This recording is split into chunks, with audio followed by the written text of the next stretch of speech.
سورہ علم نشرح۔ سورہ علم نشرح کا تعارف۔ مقام نزول۔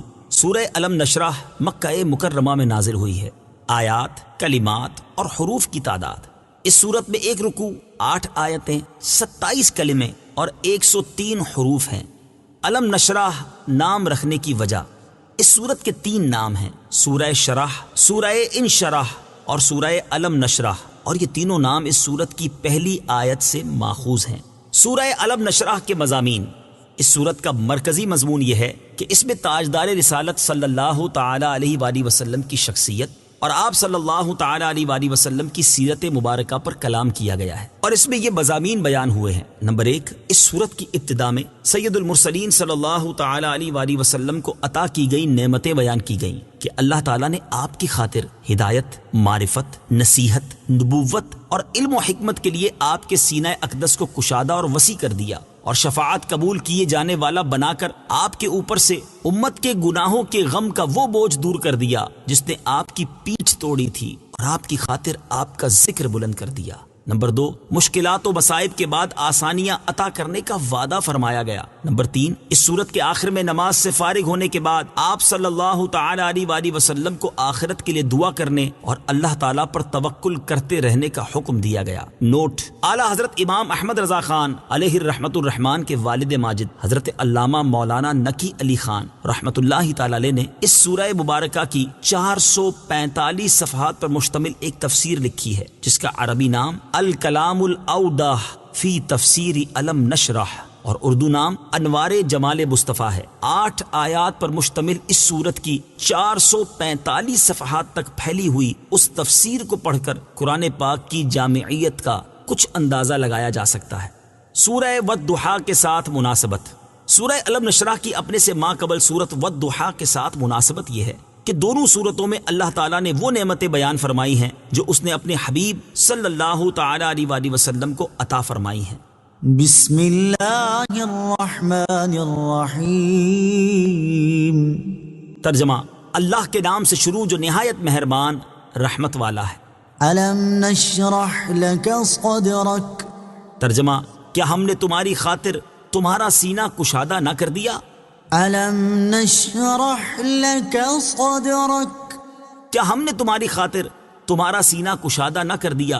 تفسیر صراط الجنان میں ہے، اس صورت کا شان نزول یہ ہے کہ ایک روز سرکار دو عالم صلی اللہ تعالی علیہ وسلم نے بارگاہ الہی میں عرض کی، اے اللہ عز و جل، تو نے حضرت ابراہیم علیہ السلام کو اپنا خلیل ہونے کا شرف عطا فرمایا، حضرت موسیٰ علیہ السلام کو اپنے ساتھ کلام کرنے سے سرفراز کیا، حضرت ادریس علیہ السلام کو بلند مکان جنت تک رسائی دی، پہاڑوں اور لوہے کو حضرت داؤد علیہ السلام کا فرما بردار کر دیا، جنات، انسان اور تمام حیوانات حضرت سلیمان علیہ السلام کے تابع کر دیے، تو مجھے کس شرف اور کرامت سے خاص فرمایا ہے؟ اس پر یہ صورت نازل ہوئی جس میں گویا کہ ارشاد فرمایا گیا، اے حبیب صلی اللہ تعالی علیہ وآلہ وسلم، اگر ہم نے ابراہیم کو اپنا خلیل بنایا ہے تو آپ کی خاطر ہم نے آپ کا سینہ علم و حکمت اور معرفت کے نور سے کھول دیا، تاکہ مناجات کی لذت، امت کا غم، اپنی بارگاہ میں حاضری کا ذوق اور آخرت کے گھر کا شوق آپ کے دل میں سما جائے، آسمانی وحی کو اٹھانا آپ کے دل پر آسان ہو جائے، اللہ تعالیٰ کی طرف رغبت دینے کی تبلیغ کرنے پر آنے والے مصائب کو برداشت کر سکے، اور ان خوبیوں اور کرامتوں کی بدولت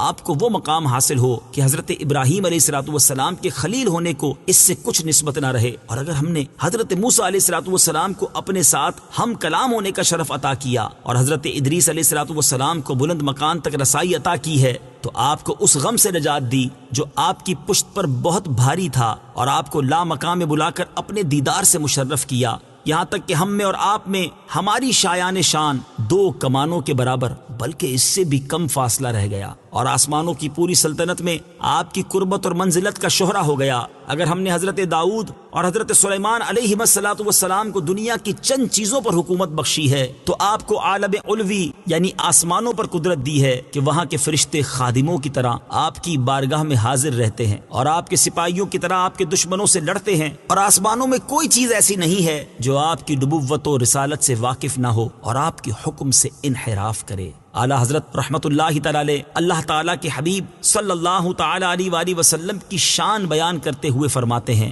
اصالت کل امامت کل، سیادت کل، عمارت کل، حکومت کل، ولایت کل، خدا کے یہاں تمہارے لیے فرشتے خدم، رسول حشم، تمام امم، غلام کرم، وجود و عدم، حدوث و قدم، جہاں میں عیاں تمہارے لیے، یہ طور کجا سپہر تو کیا کہ عرش اولا بھی دور رہا، جہد سے ورا وصال ملا، یہ رفعت شان تمہارے لیے۔ مفتی نعیم الدین مراد آبادی رحمت اللہ تعالی علیہ اس آیت کی تفسیر میں لکھتے ہیں، یعنی اے حبیب صلی اللہ تعالی علیہ وآلہ وسلم، ہم نے آپ کی خاطر آپ کے سینہ اقدس کو ہدایت، معرفت، نصیحت، نبوت اور علم و حکمت کے لیے کشادہ اور وسیع کر دیا، یہاں تک کہ عالم غیب اور عالم شہادت اس کی وسعت میں سما گئے اور جسمانی تعلقات روحانی انوار کے لیے مانے نہ ہو سکے، اور علوم لدنیہ، حکم الہیہ، معارف ربانیہ اور حقائق رحمانیہ آپ کے سینہ پاک میں جلوہ نما ہوئے۔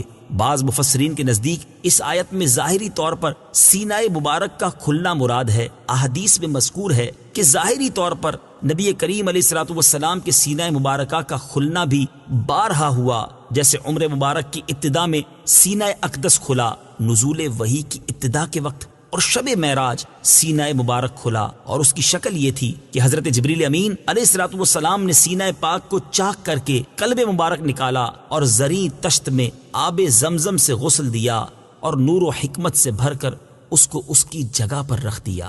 آیت ألم نشرح لك صدرك سے حاصل ہونے والی معلومات، اس سے دو باتیں معلوم ہوئیں۔ نمبر ایک، دنیا کی حقارت اور آخرت کے کمال کے علم سے سینے کا کھل جانا اللہ تعالیٰ کی بہت بڑی نعمت ہے۔ ایک اور مقام پر اللہ تعالیٰ ارشاد فرماتا ہے، فمن يرد الله أن يهديه يشرح صدره للإسلام ومن يرد أن يضله يجعل صدره ضيقا حرجا كأنما يصعد في السماء۔ ترجمہ، اور جسے اللہ ہدایت دینا چاہتا ہے تو اس کا سینہ اسلام کے لیے کھول دیتا ہے، اور جسے گمراہ کرنا چاہتا ہے اس کا سینہ تنگ، بہت ہی تنگ کر دیتا ہے، گویا کہ وہ زبردستی آسمان پر چڑھ رہا ہے۔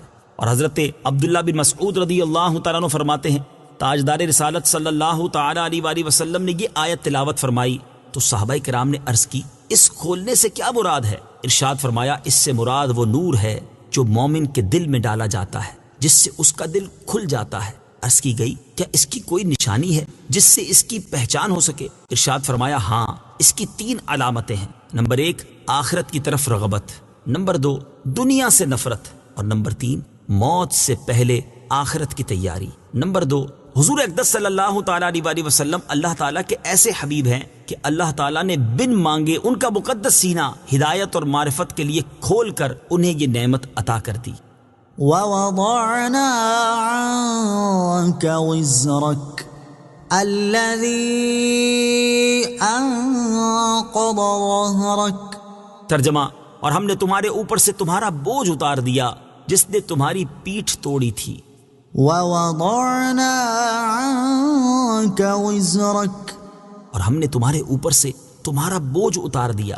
تفسیر صراط الجنان میں ہے، اس بوجھ سے کیا مراد ہے؟ اس کے بارے میں مفسرین کا ایک قول یہ ہے کہ اس سے وہ غم مراد ہے جو حضور پرنور صلی اللہ تعالی علیہ وآلہ وسلم کو کفار کے ایمان نہ لانے کی وجہ سے رہتا تھا۔ دوسرا قول یہ ہے کہ اس بوجھ سے امت کے گناہوں کا غم مراد ہے جس میں آپ صلی اللہ تعالی علیہ وآلہ وسلم کا قلب مبارک مشغول رہتا تھا۔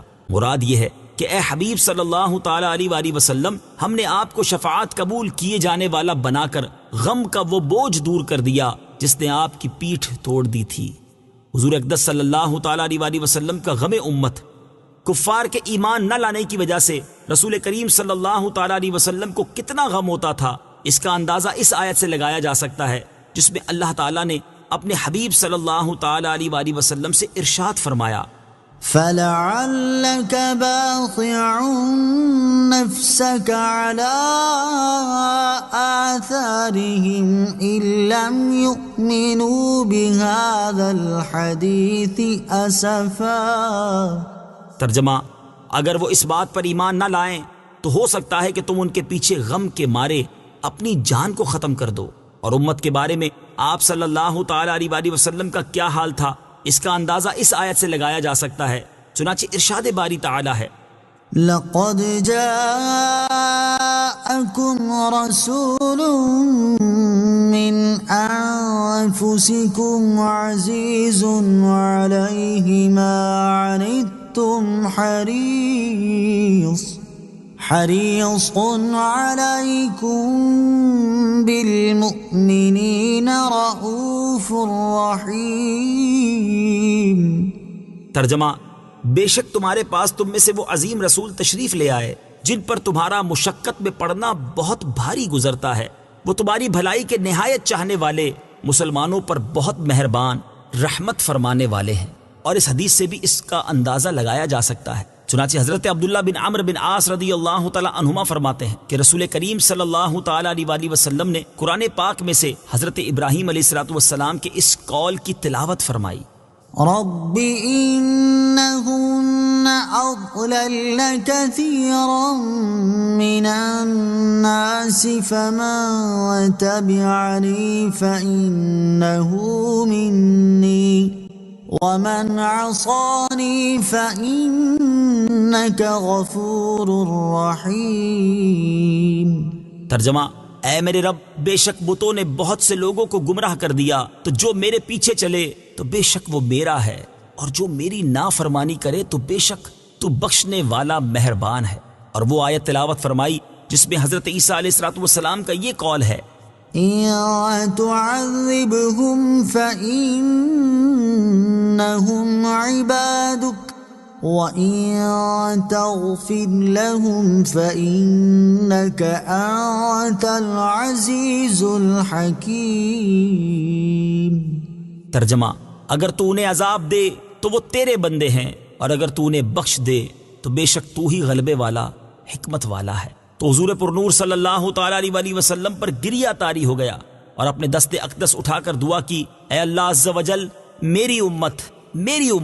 اللہ تعالیٰ نے حضرت جبرائیل سے فرمایا: اے جبرائیل، میرے حبیب صلی اللہ تعالی علیہ وآلہ وسلم کی بارگاہ میں جاؤ، تمہارا رب خوب جانتا ہے، مگر ان سے پوچھو کہ انہیں کیا چیز رلا رہی ہے. حضرت جبرائیل علیہ السلام حضور اکرم صلی اللہ تعالی علیہ وآلہ وسلم کی بارگاہ میں حاضر ہوئے اور پوچھا تو انہیں رسول اللہ صلی اللہ تعالی علیہ وآلہ وسلم نے اپنی عرض معروض کی خبر دی.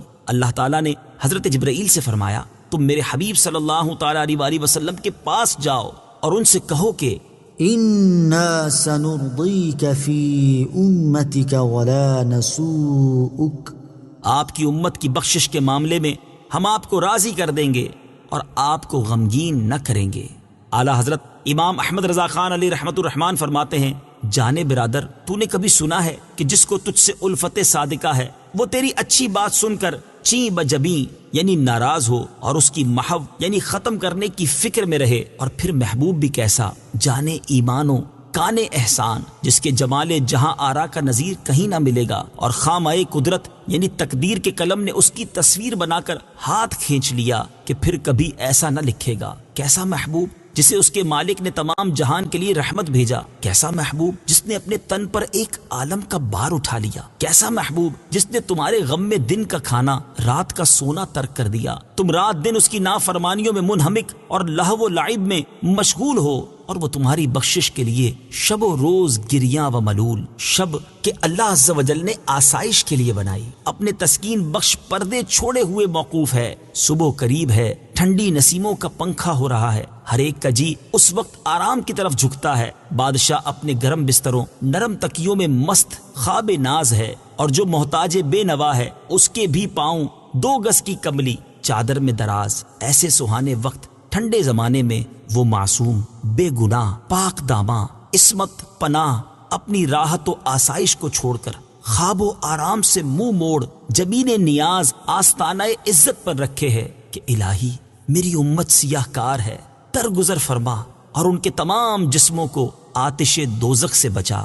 جب وہ جان راحت کان رافت پیدا ہوا، بارگاہ الہی میں سجدہ کیا اور رب حبلی امتی فرمایا. جب قبر شریف میں اتارا، لبے جاں بخش کو جنبش تھی. بعض صحابہ نے کان لگا کر سنا، آہستہ آہستہ امتی امتی فرماتے تھے. قیامت کے روز کہ عجب سختی کا دن ہے، تانبے کی زمین ننگے پاؤں زبانیں پیاس سے باہر، آفتاب سروں پر، سائے کا پتہ نہیں، حساب کا دغدغہ، ملک قہار کا سامنا، عالم اپنی فکر میں گرفتار ہوگا، مجرمان بے یار دام آفت کے گرفتار، جدھر جائیں گے سوا نفسی نفسی، اذهبوا الی غیری، کچھ جواب نہ پائیں گے۔ اس وقت یہی محبوب غم گسار کام آئے گا، کفل شفاعت اس کے زور بازو سے کھل جائے گا، امامہ سر اقدس سے اتاریں گے اور سر بسجود ہو کر یا رب امتی فرمائیں گے۔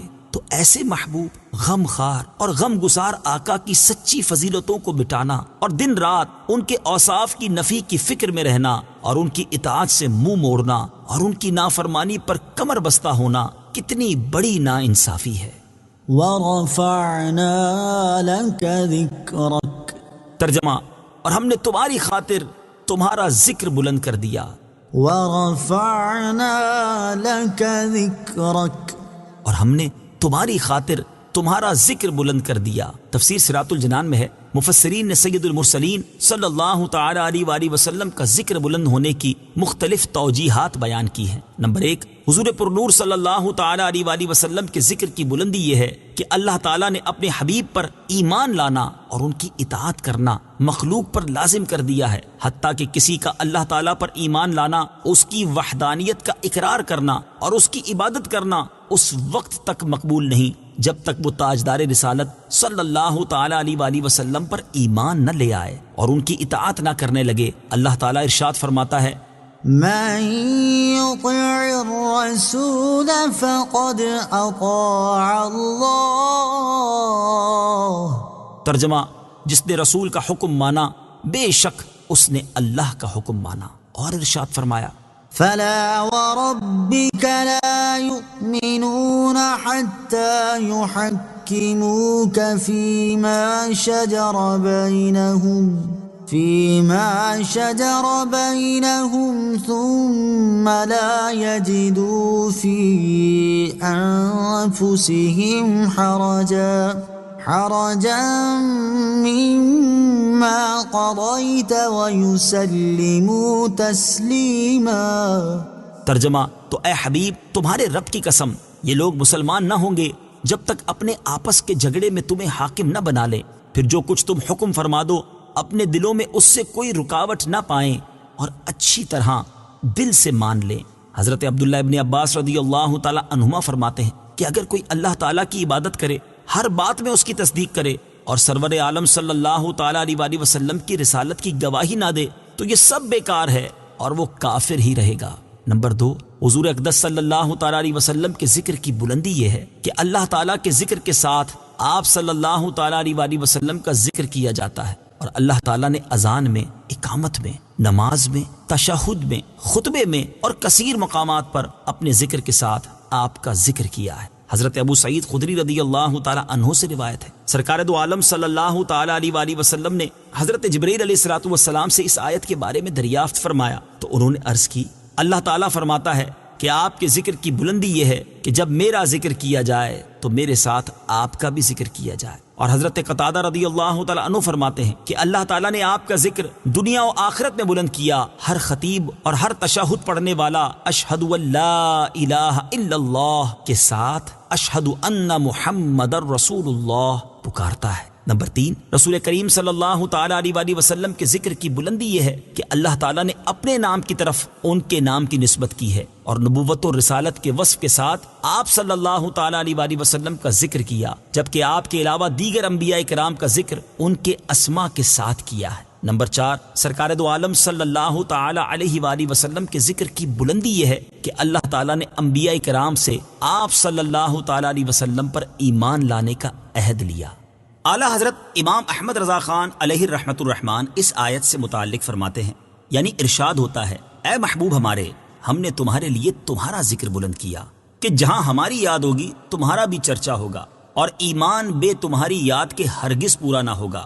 آسمانوں کے طبقے اور زمینوں کے پردے تمہارے نام نامی سے گونجیں گے، مؤذن اذانوں اور خطیب خطبوں اور ذاکرین اپنی مجالس اور واعظین اپنے منابر پر ہمارے ذکر کے ساتھ تمہاری یاد کریں گے۔ اشجار و احجار، آہو و سو سمار یعنی ہرن اور گوہ و دیگر جاندار و اطفال شیر خار و معبودان کفار جس طرح ہماری توحید بتائیں گے ویسا ہی بزبان فصیح و بیان صحیح تمہارا منشور رسالت پڑھ کر سنائیں گے۔ چار اکناف عالم میں لا الہ الا اللہ محمد الرسول اللہ کا غلغلہ ہوگا، جز یعنی سوائے اشکیائے ازل ہر ذرہ کلمہ شہادت پڑھتا ہوگا۔ مسبحان ملائے اعلیٰ کو ادھر اپنی تسبیح و تقدیس میں مصروف کروں گا، ادھر تمہارے محمود درود مسعود کا حکم دوں گا۔ عرش و کرسی، ہفت اوراق سدرہ، قصور جنا، جہاں پر اللہ لکھوں گا محمد الرسول اللہ بھی تحریر فرماؤں گا۔ اپنے پیغمبروں اور اولو العزم رسولوں کو ارشاد کروں گا کہ ہر وقت تمہارا دم بھریں اور تمہاری یاد سے اپنی آنکھوں کو روشنی اور جگر کو ٹھنڈک اور قلب کو تسکین اور بزم کو تزئین دے۔ جو کتاب نازل کروں گا اس میں تمہاری مدح و ستائش اور جمال صورت و کمال سیرت ایسی تشریح و توضیح سے بیان کروں گا کہ سننے والوں کے دل بے اختیار تمہاری طرف جھک جائیں اور نادیدہ تمہارے عشق کی شمع ان کے کانوں سینوں میں بھڑک اٹھے گی۔ ایک عالم اگر تمہارا دشمن ہو کر تمہاری تنقیص شان اور محو فضائل میں مشغول ہو تو میں قادر مطلق ہوں، میرے ساتھ کسی کا کیا بس چلے گا۔ آخر اسی وعدے کا اثر تھا کہ یہود صدہا برس سے اپنی کتابوں سے ان کا ذکر نکالتے اور چاند پر خاک ڈالتے ہیں، تو اہل ایمان اس بلند آواز سے ان کی نعت سناتے ہیں کہ سامع اگر انصاف کرے بے ساختہ پکار اٹھے۔ لاکھوں بے دینوں نے ان کے محو فضائل پر کمر باندھی مگر مٹانے والے خود مٹ گئے اور ان کی خوبی روز بروز مترقی رہی۔ رفعت ذکر ہے تیرا حصہ، دونوں عالم میں ہے تیرا چرچا، مرغ فردوس پس از حمد خدا تیری ہی مدح و ثنا کرتے ہیں۔ اور فرماتے ہیں وَرَفَعْنَا لَكَ ذِكْرَكَ کا ہے سایہ تجھ پر، بول بالا ہے تیرا، ذکر ہے اونچا تیرا۔ مٹ گئے مٹتے ہیں مٹ جائیں گے اعداء تیرے، نہ مٹا ہے نہ مٹے گا کبھی چرچا تیرا۔ تو گھٹائے سے کسی کے نہ گھٹا ہے نہ گھٹے، جب بڑھائے تجھے اللہ تعالی تیرا۔ فَإِنَّ مَعَ الْعُسْرِ يُسْرًا، ترجمہ تو بے شک دشواری کے ساتھ آسانی ہے۔ فَإِنَّ مَعَ الْعُسْرِ يُسْرًا، تو بے شک دشواری کے ساتھ آسانی ہے۔ تفسیر صراط الجنان میں ہے یعنی اے حبیب صلی اللہ تعالی علیہ وآلہ وسلم جو شدت اور سختی آپ کفار کے مقابلے میں برداشت فرما رہے ہیں، اس کے ساتھ ہی آسانی ہے کہ ہم آپ صلی اللہ تعالی علیہ وآلہ وسلم کو ان پر غلبہ عطا فرمائیں گے۔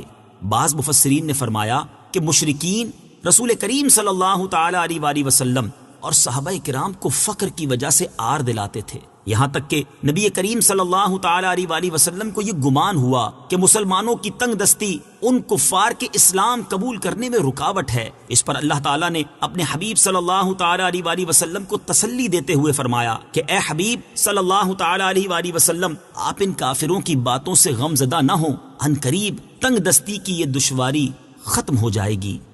مشکلات سے گھبرانا نہیں چاہیے۔ اس آیت سے معلوم ہوا کہ کسی مشکل مصیبت یا دشواری کے آ جانے کی وجہ سے گھبرانا نہیں چاہیے، بلکہ اللہ تعالیٰ سے مشکل اور مصیبت دور ہو جانے اور دشواری آسان ہو جانے کی امید رکھتے ہوئے دعا کرنی چاہیے۔ اللہ تعالیٰ نے چاہا تو بہت جلد آسانی مل جائے گی۔ اللہ تعالیٰ ارشاد فرماتا ہے لا يكلف الله نفسا إلا ما آتاها سيجعل الله بعد عسر يسرا۔ ترجمہ اللہ کسی جان پر بوجھ نہیں رکھتا مگر اسی قابل جتنا اسے دیا ہے، جلد ہی اللہ دشواری کے بعد آسانی فرما دے گا۔ ان مع العسر يسرا، ترجمہ بے شک دشواری کے ساتھ آسانی ہے۔ ان مع العسر يسرا، بے شک دشواری کے ساتھ آسانی ہے۔ تفسیر صراط الجنان میں ہے اس آیت کو دوبارہ ذکر کرنے سے معلوم ہوا کہ ایک تنگی کے بعد دو سہولتیں اور آسانیاں ہیں۔ حضرت حسن رضی اللہ تعالی عنہ فرماتے ہیں ایک دن نبی کریم صلی اللہ تعالی علیہ وآلہ وسلم اپنے کاشانہ اقدس سے خوشی اور سرور کی حالت میں مسکراتے ہوئے باہر تشریف لائے اور ارشاد فرمایا ایک تنگی دو آسانیوں پر ہرگز غالب نہیں آئے گی، تو بے شک دشواری کے ساتھ آسانی ہے، بے شک دشواری کے ساتھ آسانی ہے۔ فَإِذَا فَرَغْتَ فَانصَبْ، ترجمہ، تو جب تم فارغ ہو تو محنت کرو۔ فَإِذَا فَرَغْتَ فَانصَبْ، تو جب تم فارغ ہو تو محنت کرو۔ تفسیر صراط الجنان میں ہے، اس آیت کی ایک تفسیر یہ ہے کہ اے حبیب صلی اللہ تعالی علیہ وآلہ وسلم، جب آپ نماز سے فارغ ہو جائیں تو آخرت کے لیے دعا کرنے میں محنت کریں، کیونکہ نماز کے بعد دعا مقبول ہوتی ہے۔ اس آیت میں مذکور دعا کے بارے میں اختلاف ہے کہ اس سے کون سی دعا مراد ہے۔ بعض مفسرین کے نزدیک اس سے وہ دعا مراد ہے جو نماز کے آخر میں نماز کے اندر مانگی جاتی ہے، اور بعض مفسرین کے نزدیک اس سے وہ دعا مراد ہے جو سلام پھیرنے کے بعد مانگی جاتی ہے۔ دوسری تفسیر یہ ہے کہ اے حبیب صلی اللہ تعالی علیہ وآلہ وسلم، جب آپ مخلوق کو دین کی دعوت دینے سے فارغ ہو جائیں تو اپنے رب عز و جل کی عبادت کرنے میں مشغول ہو جائیں۔ آیت فَإِذَا فَرَغْتَ فَانصَبْ سے حاصل ہونے والی معلومات۔ اس آیت سے 3 باتیں معلوم ہوئیں۔ نمبر 1، نماز کے بعد خاص طور پر اللہ تعالیٰ سے دعا کرنی چاہیے کہ اللہ تعالیٰ نماز کے بعد کی گئی دعائیں قبول فرماتا ہے۔ نمبر 2، بندے کو فارغ نہیں رہنا چاہیے اور نہ ہی کسی ایسے کام میں مشغول ہونا چاہیے جس کا کوئی دینی یا دنیاوی فائدہ نہ ہو۔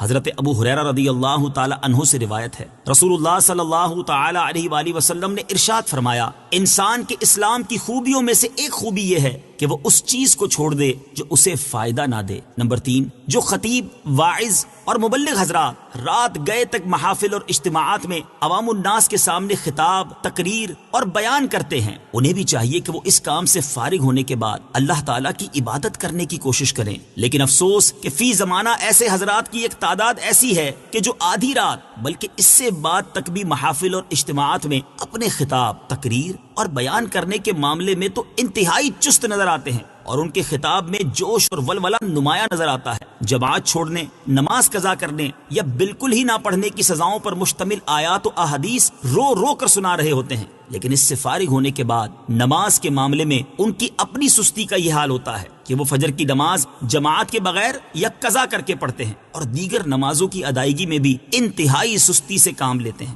ایسے حضرات کو چاہیے کہ ان آیات اور احادیث کو پڑھ کر اپنی عملی حالت اور اس کی جزا کے بارے میں خود ہی غور کر لیں۔ چنانچہ اللہ تعالیٰ ارشاد فرماتا ہے، یا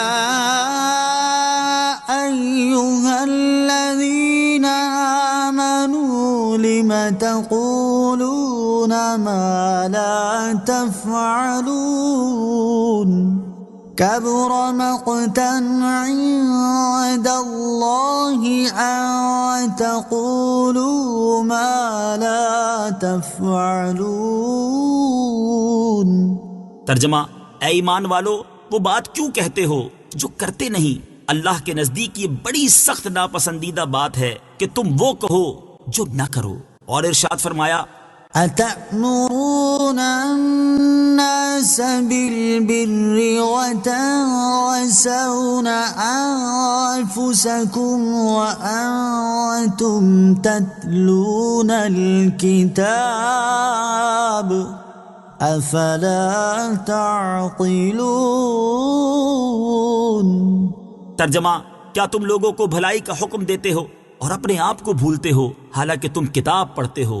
تو کیا تمہیں عقل نہیں؟ اور حضرت اسامہ رضی اللہ تعالی عنہ سے روایت ہے، بخاری شریف کی حدیث ہے، رسول اللہ صلی اللہ تعالی علیہ وسلم نے ارشاد فرمایا، قیامت کے دن ایک شخص کو لایا جائے گا، پھر اس کو دوزخ میں ڈال دیا جائے گا، یہاں تک کہ اس کی انتڑیاں دوزخ میں بکھر جائیں گی، اور وہ اس طرح گردش کر رہا ہوگا جس طرح چکی کے گرد گدھا گردش کرتا ہے۔ جہنمی اس کے گرد جمع ہو کر اس سے کہیں گے، اے فلاں، کیا بات ہے؟ تم تو ہم کو نیکی کی دعوت دیتے اور برائی سے منع کرتے تھے، اور تم یہاں عذاب میں مبتلا ہو۔ وہ کہے گا، میں تم کو نیکی کی دعوت دیتا تھا اور خود نیک کام نہیں کرتا تھا، اور میں تم کو تو برائی سے روکتا تھا لیکن خود برے کام کرتا تھا۔ اور حضرت انس بن مالک رضی اللہ تعالی عنہ سے روایت ہے، حضور اقدس صلی اللہ تعالی علیہ وسلم نے ارشاد فرمایا، شب معراج میرا گزر ایسے لوگوں کے پاس سے ہوا جن کے ہونٹ آگ کی کینچیوں سے کاٹے جا رہے تھے، جب بھی ان کو کاٹا جاتا تو وہ دوبارہ جڑ جاتے اور پھر ان کو کاٹا جاتا۔ میں نے پوچھا، اے جبرائیل علیہ السلام، یہ کون لوگ ہیں؟ انہوں نے عرض کی، یہ آپ کی امت کے وہ خطیب ہیں جو لوگوں کو تو نیکی کی دعوت دیتے تھے لیکن اپنی جانوں کو بھول جاتے تھے۔ حالانکہ وہ قرآن کی تلاوت کرتے تھے، کیا وہ عقل نہیں رکھتے تھے؟ وَإِلَىٰ رَبِّكَ فَارْغَب ترجمہ، اور اپنے رب ہی کی طرف رغبت رکھو۔ وَإِلَىٰ رَبِّكَ فَارْغَب اور اپنے رب ہی کی طرف رغبت رکھو۔ تفسیر صراط الجنان میں ہے، یعنی اے حبیب صلی اللہ تعالی علیہ وآلہ وسلم، آپ خاص طور پر اپنے رب عز و جل کی طرف رغبت رکھیں، اسی کے فضل کے طالب رہیں اور اسی پر توکل کریں۔ اللہ تعالیٰ پر توکل کرنے اور اس کا فضل مانگنے کی ترغیب اس آیت سے معلوم ہوا کہ ہر مسلمان کو چاہیے کہ وہ اللہ تعالیٰ پر توکل کرے اور اللہ تعالیٰ سے اس کا فضل مانگے۔ ایک اور مقام پر اللہ تعالیٰ ارشاد فرماتا ہے، وَعَلَى اللَّهِ فَلْيَتَوَكَّلِ الْمُؤْمِنُونَ۔ ترجمہ، اور مسلمانوں کو اللہ ہی پر بھروسہ کرنا چاہیے۔ اور حضرت عبداللہ ابن مسعود رضی اللہ تعالی عنہ سے روایت ہے، نبی کریم صلی اللہ تعالی علیہ وآلہ وسلم نے ارشاد فرمایا، اللہ تعالیٰ سے اس کا فضل مانگو کہ اللہ تعالیٰ مانگنے کو پسند فرماتا ہے۔ صدق اللہ العظیم۔